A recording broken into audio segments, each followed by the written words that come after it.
self-propelled engine which used to pull trains. So very small Courier and Ives locomotive. Here you can see the picture of that locomotive. Courier and Ives is a particular company which ran between 1835 to 1907 and produced colored lithographs. Colored lithographs means print made from metal plates.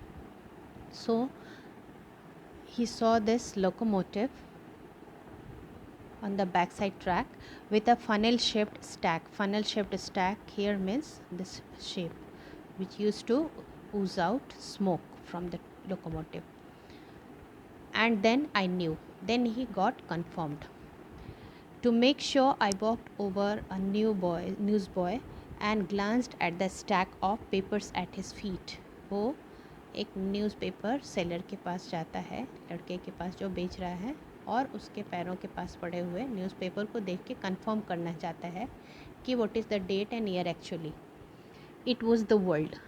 Name of the newspaper was The World. And The World hasn't been published for years. और उसको पता है, Charlie जानता है कि सालों से the world का पब्लिकेशन रुका हुआ है, बंद हो गया है. The lead story said something about president Cleveland. और उसमें कहानी जो है ऊपर के पेज पे जो न्यूज़ है वो प्रेसिडेंट क्लीवलैंड की बात कर रहा है, उसके बारे में लिखा हुआ है. I have found that front page since in the public library files. Public library files में वो इस तरह के एडिशन को देख चुका है. एंड इट वॉज प्रिंटेड जून 11, 1894. और उस पर डेट जो पड़ा हुआ है उस न्यूज़पेपर पे वो कौन सा डेट है? That is June 11, 1894. I turned towards the ticket window. Now he was confirmed that he has raced in the year 1894, somewhere before the world wars. I turned towards the ticket window. अब वो ticket window की तरफ जाता है, knowing that here on the third level at Grand Central, I could buy tickets that would take Louisa and me anywhere in the United States and we wanted to go. जो उनकी इच्छा थी बहुत दिनों से यूनाइटेड स्टेट्स के किसी भी एरिया में घूमने की, तो वो वहाँ से थर्ड लेवल से they can catch train to anywhere else in the United States in the year 1894. And I wanted, जानता है कि वो इस समय वहाँ से हर जगह की ट्रेन मिलती है. And I wanted to ticket to Galesburg, Illinois. Now he mentions Galesburg, Illinois. Why he has mentioned this place? Because he had already spent his childhood and he loves that place. Have you ever been there? Now he describes the place Galesburg, Illinois. ये एक Galesburg province है, Illinois province में Galesburg एक शहर है, वहाँ के बारे में पूछ रहा है कि क्या आप कभी वहाँ पे गए हो. It's a wonderful town still. अभी भी, आज भी वो बहुत ही सुंदर एक शहर है. With big old frame houses, बहुत ही बड़े बड़े उसमें फ्रेम से हाउसेस बने हुए हैं. Huge loans and tremendous trees, बहुत ही ऊंचे ऊंचे पेड़ हैं वहाँ पे. हुज ब्रांचेस मीच over head and roof the street. गली के ऊपर वो एक छत की तरह बहुत बड़े बड़े पेड़ हैं जिनकी ब्रांचेस आपस में मिलके गली के ऊपर, रास्ते के ऊपर छत की तरह बना देती हैं. And in 1894 summer evenings were twice as long and people sat out on their lawns. और समर इवनिंग जो होती थी 1894 में, तो उस समय अभी से दुगनी बड़ी होती थी. शामें बहुत लंबी और सुंदर होती थी और लोग अपने बाहर के लॉन में बैठते थे. The men smoking cigars and talking quietly, और बातें करते थे बहुत शांत धीमी आवाज़ में. The women waving palm leaf fans. Palm leaf, palm के बने हुए पंखों, पाम के लीफ से बने हुए पंखों से वो हवा करती थी. With the fire flies all around, और चारों तरफ उनके जुगनू होते थे. इन अ पीसफुल वर्ल्ड, और चारों तरफ शांति, full of solace and peace. To be back there with the first world war, still 20 years off. And in 1894, what is the year of World War First? It started in 1914. That means still it is 20 years of. अब अगर वो पहुंच रहा है 1894 में, तो अभी 20 साल बाकी हैं फर्स्ट वर्ल्ड वॉर के. And the world war second over 40 years, obviously 1936, तो उसके लिए 40 years पड़ा हुआ है. I wanted 2 tickets for that. तो वो वहाँ के लिए, गेल्सबर्ग इलिनॉइस के लिए 2 टिकट चाहता है. Why he wants 2 tickets? One for himself and another for his wife Louisa. The clerk figured the fare.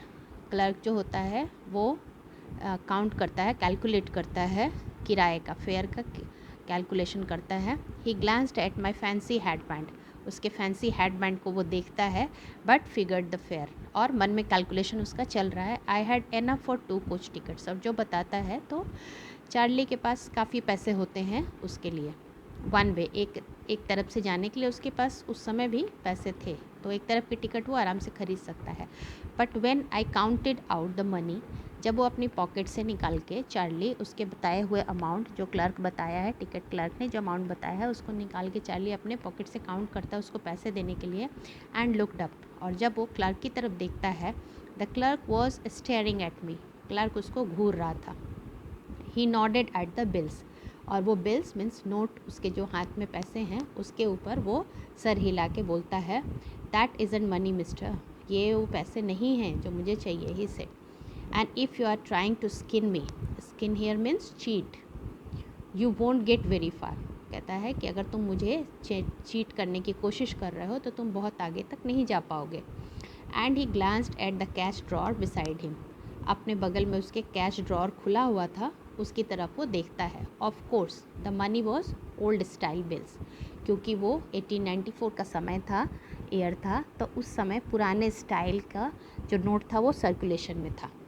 तो ये चार्ली भी नोटिस करता है. Half again as big as the money we use nowadays, अभी वो जिस size के money notes use कर रहा है उससे हाफ साइज़ के नोट्स थे. And different looking, obviously it was old style note. I turned away and got out fast, वो वहाँ से मुड़ता है और तेज़ी से निकल जाता है. There is nothing nice about jail even in 1894, क्योंकि उसको पता है कि उस समय भी अगर वो पकड़ा जाता है पुलिस के हाथों और जेल जाता है तो उस समय भी 1894 में भी कोई अच्छी बात नहीं है जेल जाना. He would not like to go to jail. And that was that, और ये ऐसा होता है. I left the same way I came, वो वहीं से निकल जाता है जहाँ से वो आया था. आई सपोज, ऐसा वो सोचता है कि शायद वो वहीं से निकला था, because he is not sure. Next day during lunch hour I drew $300 out of the bank, वो $300 बैंक से निकालता है अगले दिन. Near by all we had, जितनी उसकी सेविंग्स थी वो सारी निकाल लेता है. And bought old style currency, क्योंकि वो उसको वहाँ वापस गेल्सबर्ग के लिए टिकट लेना है, तो उसको वहाँ पे नई करेंसी नहीं चलेगी, उसको पुरानी करेंसी चाहिए, तो वो ओल्ड करेंसी से एक्सचेंज करता है. That really worried my psychiatrist friend, उसके साइकैट्रिस्ट फ्रेंड को उसकी चिंता होती है. You can buy old money at almost any coins dealers but you have to pay a premium, कोई भी कॉइन डीलर के पास वो रहता है, पुराने ओल्ड स्टाइल नोट्स मिल जाएंगे, but you have to pay a premium का मतलब you have to pay extra charges, they charge extra for purchasing those. Premier means superior in value, तो आपका जो आज का नोट है और अगर आप उसके बदले उतने ही पुराने नोट लेना चाहोगे तो you have to pay extra. My $300 bought less than 200 in old style bills, पुराने स्टाइल के बिल्स के उसको $100 करीब करीब कम मिले. बट आई डिडंट केयर, वो कहता है कि मुझे इसकी चिंता नहीं है. Eggs were 13 cents a dozen in 1894, कहता है कि उस समय चीज़ें भी सस्ती थी तो उसको ज़्यादा चिंता नहीं है, वो कम पैसों में ही ज़्यादा चीज़ें खरीद सकता है, तो इसकी उसको चिंता नहीं है कि $100 उसके वेस्ट हो गए. But I have never again found the corridor that led to the third level at Grand Central station, although I have tried often enough, कई बार वो जाता है, ढूंढने की कोशिश करता है उस कॉरिडोर को जहाँ से हो के वो थर्ड लेवल रेलवे स्टेशन पे गया था ग्रैंड सेंट्रल के, लेकिन वो सक्सेसफुल नहीं होता, उसको फिर वापस कभी भी तीसरी मंजिल ग्रैंड सेंट्रल की नहीं मिल पाती है. Louisa was pretty worried when I told her all this, जब वो लुइसा से शेयर करता है अपनी ये सारी चीज़ें तो वो बहुत चिंता करती है. And didn't want me to look for the third level any more, और उसको कहती है कि अब उसको थर्ड लेवल को ढूंढने की ज़रूरत नहीं है. And after a while I stopped, और कुछ समय के बाद वो ऐसा ही करता है, बिकॉज ही लूजेज होप, वो सोचता है कि अब उसको थर्ड लेवल नहीं मिल पाएगा, शायद उसका हेलुसिनेशन ही था, भ्रम ही था कि वो थर्ड लेवल पे पहुंचा था, तो वो ढूंढना छोड़ देता है. I went back to my stamps, और वो अपने स्टैम्प कलेक्शन को वापस चेरिश करता है, उसको लेके एंजॉय करता है. But now we are both looking every weekend because now we have proof that the third level is still there. लेकिन तुरंत ही अगले लाइन में वो बताता है कि अब हम दोनों, जैसे वो स्टैम्प कलेक्शन की बात करता है तो अगला लाइन उसका ये बता रहा है कि हम दोनों देख रहे हैं, अब ढूंढ रहे हैं थर्ड लेवल ग्रैंड सेंट्रल का हर एक वीकेंड पे, हर एक सप्ताह के अंत में सैटरडे संडे को वो और उसकी वाइफ लुइसा जाते हैं ग्रैंड सेंट्रल ढूंढने के लिए third level, because now we have proof. अब उनके पास प्रूफ है, सबूत है कि थर्ड लेवल है, एग्जिस्ट करता है। वो उनको सबूत कहाँ से मिलता है? How do they get that proof? My friend Sam Vanern disappeared. उसका एक दोस्त जो है सैम वेनर, वो डिसअपियर हो जाता है, गायब हो जाता है। नो बडी न्यू वेयर, किसी को पता नहीं कि वो कहाँ गायब हो गया। But I sort of suspected because Sam is a city boy. उसको पता है कि उस सस्पेक्ट कर रहा है, वो डाउट कर रहा है क्योंकि सैम एक सिटी बॉय, शहर में पला बढ़ा लड़का है। And I use to tell him about Galesburg, और ये अपनी गेल्सबर्ग की एक्सपीरियंस शेयर करता है। चार्ली उससे अक्सर, क्योंकि उसका दोस्त है तो उससे गेल्सबर्ग की एक्सपीरियंस शेयर करता है। I went to school there, Charlie school Galesburg से उसने अपनी स्कूलिंग की थी तो वहाँ के दिन अच्छे समय बताता है उसको। And he always said he like the sound of the place, वहाँ की बातें सुनना उसको बहुत पसंद है, ये सैम कहा करता था चार्ली से। And that is where he is all, और यही वो जगह है जहाँ पे अभी वो है। ऑल राइट, इन 1894, और साल कौन सा है? 1894, because one night fussing with my stamp collection. Fussing means mothering, shuffling, वो इधर उधर अपने स्टैम्प कलेक्शन को, because it is his hobby, तो उसके साथ वो टाइम स्पेंड करना उसको अच्छा लगता है। तो एक दिन वो अपने स्टैम्प कलेक्शन के साथ टाइम स्पेंड कर रहा है, तो उसी समय उसको क्या मिलता है? I found, well, do you know what a first day cover? Now he describes the word first day cover which he had used in the beginning. When a new stamp is issued, stamp collectors buy some and use them to mail envelope to themselves on the very first day of sale, and the postmark proves the date. तो ये first day cover जब वो देख रहा है अपने stamp collection में, the envelope is called a first day cover. They are never open, और इनको कभी खोला नहीं जाता। क्यों खोला नहीं जाता? Because there is a blank paper inside that envelope. उस एनवेलप में क्या होता है? एक ब्लैंक पेपर होता है। That night among my oldest first day covers, उस रात जब वो अपने शफल कर रहा है, जब वो फजिंग कर रहा है अपने ओल्ड डे कवर्स के साथ, तो उसको क्या मिलता है? I found that shouldn't have been there. उसको कुछ ऐसा मिलता है जो वहाँ नहीं होना चाहिए था actually, but there it was, लेकिन वहाँ पे था। It was there because someone had mailed it to my grandfather. उसके ग्रैंडफादर को किसी ने मेल किया था at his home in Galesburg, क्योंकि it was addressed as Galesburg में उसके ग्रैंडफादर का कलेक्शन था ये, तो उसी समय उनके नाम से किसी ने मेल किया था, ये फर्स्ट डे कवर था। That's what the address on the envelope said, उस एनवेलप पे एड्रेस यही बता रहा था। And it had been there since July 18, 1894। The date was July 18, 1894। और चार्ली जो थर्ड लेवल पे पहुंचता है, ग्रैंड सेंट्रल के थर्ड लेवल पे जो पहुंचता है, वो डेट कौन सा है? That is June 11, 1894। That means after more than 1 month he finds that this letter is dated more than 1 month later. The post mark showed that, उसके ऊपर जो मार्क पड़ा हुआ है पोस्ट ऑफिस का, वो यही बताता है। Yet I didn't remember it at all, फिर भी मुझे ये सब याद नहीं है। The stamp was a 6 cent dull brown, उसने कभी इसको देखा नहीं था। उसके ऊपर जो स्टैम्प था वो 6 cent का था, dull brown means because of being old, पुराना हो चुका था, ब्राउन कलर का हो चुका था, with a picture of president Garfield जो प्रेसिडेंट थे उस समय के पुराने, उस उन्हीं का वहाँ पे पिक्चर था उस स्टैम्प पे। Naturally when the envelope came to grandad, और ग्रैंड फादर को बोल रहा है, ग्रैंड डैड के पास आता है in the mail, it went right into his collection. तो इसमें पुराना, क्योंकि प्रेसिडेंट का उस पर पिक्चर है, तो वो उसकी कलेक्शन में चला जाता है। एंड स्टेड देयर, और वहीं पे वो रख पड़ा रहता है। Till I took it out and opened it, जब तक कि मैं उसको निकाला नहीं और खोला नहीं। हालांकि इसके पहले उसको ये लेटर मिला नहीं था कभी, फर्स्ट डे कवर उसके हाथ में आया नहीं था चार्ली के, ये पहली बार है जब उसको ये फर्स्ट डे कवर मिलता है। The paper inside wasn't blank, लेकिन एज रिचुअल जैसा हुआ करता है कि फर्स्ट डे कवर के अंदर जो इन्वेलप होता है उसका वो ब्लैंक होता है, but it was not blank, it red. इसके ऊपर लिखा हुआ था address is 941 Willard street, Galesburg, Illinois, July 18, 1894। Means this address is the address, sender's address. तो मतलब इसको जिसने लिखा है वो यहाँ रहा करता है इस स्ट्रीट में।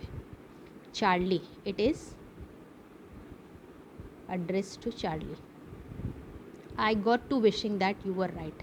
मुझे ये लगता था, मेरी इच्छा थी कि तुम सही होते, काश। Then I got to believing you were right.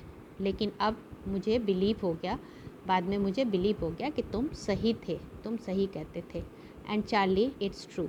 Charlie, ये सही बात है, सच्ची बात है। I found the third level, मुझे थर्ड लेवल मिल गया। I have been here 2 weeks, मैं यहाँ 2 सप्ताह से हूँ। And right now down the street at the delis someone is playing piano. बता रहा है कि वहाँ पे डेलीज है, वहाँ पे नीचे स्ट्रीट में कोई पियानो बजा रहा है। मतलब कि ये जिसने लेटर लिखा है वो 2 वीक से गिल्सबर्ग में है। And they are all out on front porch singing seeing Nellie's home. Seeing Nellie home, ये एक सॉन्ग गा रहे हैं सब पोर्च में अपने। And I am invited over for lemonade, और उसको किसी ने इनवाइट किया है, वो लोगों ने उसको इनवाइट किया है लेमनेड के लिए। मतलब एक ड्रिंक है that is made of lemon, soft drink. Come on back Charlie and Louisa, तुम लोग भी यहाँ आ जाओ। Keep looking till you find the third level, और तुम लोग थर्ड लेवल को ढूंढना छोड़ना मत। It's worth it, believe me. ये वास्तव में बहुत ही सुंदर है और इस लायक है कि तुम इसको ढूंढो और यहाँ आ जाओ, मेरा विश्वास करो। The note is signed Sam, और लास्ट में नाम किसका लिखा रहता है? उसके फ्रेंड का, सैम का। At the stamp and coin store I go to, जो स्टोर में जाता है चार्ली, जहाँ पे जाता है, और कॉइन स्टोर में, I found out that Sam bought $800। Sam ने $800 वर्थ के ओल्ड करेंसी स्टाइल नोट खरीदे थे। पुरानी करेंसी उसने परचेज़ की थी। That ought to set him up in a nice little hay feed and grain business. वो एक वहाँ से पे अपना अच्छा खासा अभी स्पेकुलेट करता है, अंदाज़ा लगाता है चार्ली कि गेल्सबर्ग में 1894 में वो एक छोटा सा बिज़नेस अपने लिए ज़रूर सैम ने सेटअप कर लिया होगा, क्योंकि $800 काफ़ी है वहाँ के लिए उस पुराने समय में। और hay feed and grain business, grain का मतलब अनाज बेचने का, फीड काउ फीड, और हे घास भूसे वो बेचने का और अनाज का वो बिज़नेस शायद कर रहा होगा। As always said, he always said that's what he really wished he could do. क्योंकि वो उसकी इच्छा थी, वो चार्ली से बात करते हुए सैम अक्सर कहा करता था कि वो ये करना चाहता है। And he certainly can't go back to his old business, और अपने ओल्ड बिजनेस में भी नहीं जा सकता। What is his old business? He is his psychiatrist, not in Galesburg Illinois in 1894। ये क्यों कहता है चार्ली कि 1894 के गेल्सबर्ग इलिनॉइस में वो अपने पुराने बिजनेस में नहीं जा सकता? His old business, why? Sam was my psychiatrist, here he lives actually. Although we had discussed in the beginning, यहाँ पे चैप्टर में ये रिवील किया जाता है कि सैम एक्चुअली उसका और दूसरा फ्रेंड नहीं था, वो उसका साइकेट्रिस्ट फ्रेंड था, जो वहाँ जाने की गेल्सबर्ग इलिनॉइस के बारे में बताता है कि वो सैम का वेकिंग ड्रीम विश फुलफिलमेंट है। और अंत में वो खुद ही वहाँ पहुँच जाता है, और वहाँ से वो सैम को, चार्ली को लेटर लिखता है कि तुम भी यहाँ आ जाओ, तुम और लुइसा दोनों यहाँ आ जाओ, क्योंकि वे बहुत ही सुंदर जगह है। तो दैट मीन्स उस समय इन गेल्सबर्ग इलिनॉइस में उसका old business means he cannot open his old business, means he cannot become a psychiatrist doctor, वो psychiatrist नहीं बन सकता उस समय। why is it so? because at that time this business does not exist at all.